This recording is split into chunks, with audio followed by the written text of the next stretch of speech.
Star shiny detergent powder, मैल पर रहे असरदार, कपड़ों और हाथों का रखे ख्याल। अशोकनगर में जीतू पटवारी पर दर्ज हुई एफआईआर के विरोध में कांग्रेस ने न्याय सत्याग्रह किया। इस दौरान पूर्व मुख्यमंत्री दिग्विजय सिंह ने भरे मंच से गजराज सिंह लोधी के घर जाने का ऐलान कर दिया, जिसके बाद दिग्विजय सिंह अशोकनगर से सीधे गजराज के बड़कोटरा गांव पहुंचे, लेकिन वहां उन्हें पीड़ित गजराज नहीं मिला। जिसके बाद दिग्विजय सिंह ने गांव के लोगों से गजराज के बारे में जानकारी ली, पूछताछ की और फिर दिग्विजय सिंह अपने बेटे जयवर्धन और कांग्रेस के तमाम विधायक और पूर्व मंत्रियों के साथ मुगावली थाने पहुंचे, जहां उन्होंने खुद गजराज की गुमशुदगी की रिपोर्ट दर्ज कराई। उनके कथन कराने के लिए लाई थी, वो भी न्यायालय में कथन। अच्छा ठीक है, काम पे जा रहे हैं वहाँ जयपुर काम करते हैं और एक माता पिता कहाँ हैं?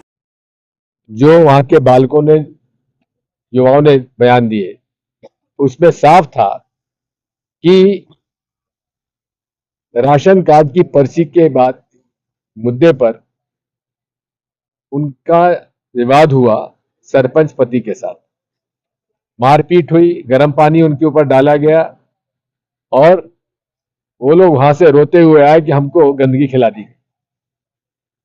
ये सब आपने सुना कि नहीं सुना? आपके सामने बात हुई है।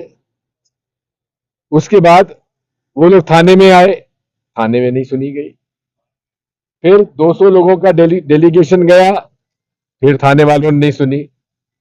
फिर 300 लोगों का डेलीगेशन गया, फिर थाने वालों ने नहीं सुनी। आखिर ऐसा क्या हो गया था? इतना कौन सा बड़ा कारण हो गया जिसकी वजह से थाने वालों ने 2 युवाओं की फरियाद सुनी तक नहीं? अब उन 2 लोगों ने शिकायत जाके की ओरछा में। जीतू पटवारी हमारे प्रांतीय अध्यक्ष, उन्होंने कलेक्टर साहब कहा कि भाई मेरे पास ये 2 लड़के आए, इनकी जांच करो। कलेक्टर साहब ने कहा इनकी जांच कराएंगे, बात खत्म हो गई। उसके बाद तो जैसे कि कहर टूट गया,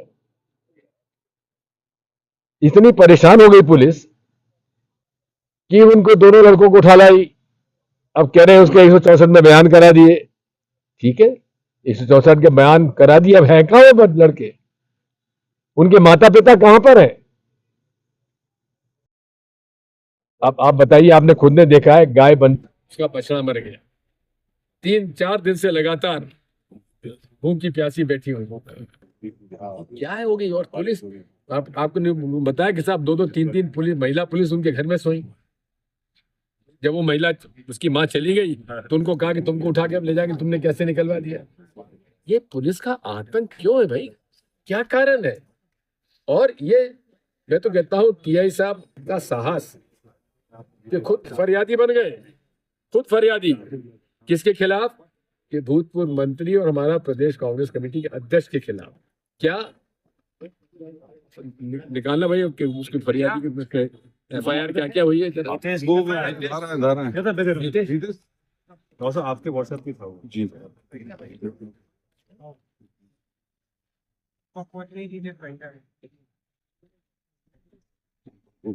निकाल लो, ये धारा है, ये धारा है।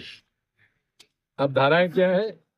ये टीआई साहब खुद धारा फरियादी बने हैं। इसमें बड़ी चिंता है उनको पूरे देश की, केवल यहाँ की चिंता नहीं, पूरे देश की चिंता है उनको।